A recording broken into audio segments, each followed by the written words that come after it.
Madhubani police को बड़ी कामयाबी मिली है। आपको बता दें कि 6 अपराधी जयनगर की चित्रगुप्त कॉलोनी में बड़ी घटना को अंजाम देने के लिए योजना बना रहे थे। जयनगर पुलिस को सूचना होते ही छापेमारी की गई। वहीं पुलिस को देखते ही सभी अपराधी भागने लगे, जिसमें से 5 अपराधियों को जयनगर पुलिस ने धर दबोचा।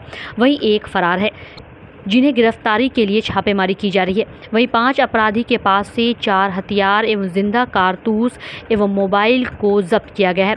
वहीं सभी गिरफ्तार व्यक्ति का आपराधिक इतिहास है। वहीं वे कई कांडों में संलिप्त हैं।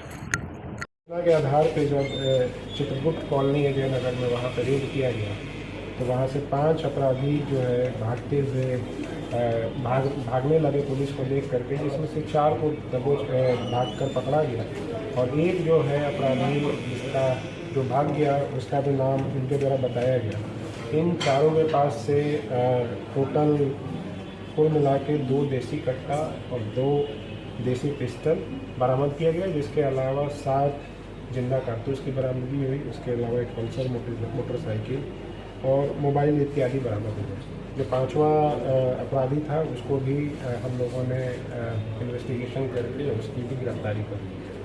तो टोटल 5 लोगों जिनकी गिरफ्तारी हुई है, उसमें एक बादल पासवान है, ये निर्मली जिला सुपौल का है, विनोद यादव है लदनिया का, सिकंदर पासवान है, ये जयनगर का है, मोहम्मद सद्दाम है, ये जयनगर का है, प्रमोद सिंह है, ये भी जयनगर का है। इसमें जो लगभग सारे जो अपराधी पकड़े गए हैं 5, इनके ऊपर पूर्व में भी कई आपराधिक इतिहास रहे हैं।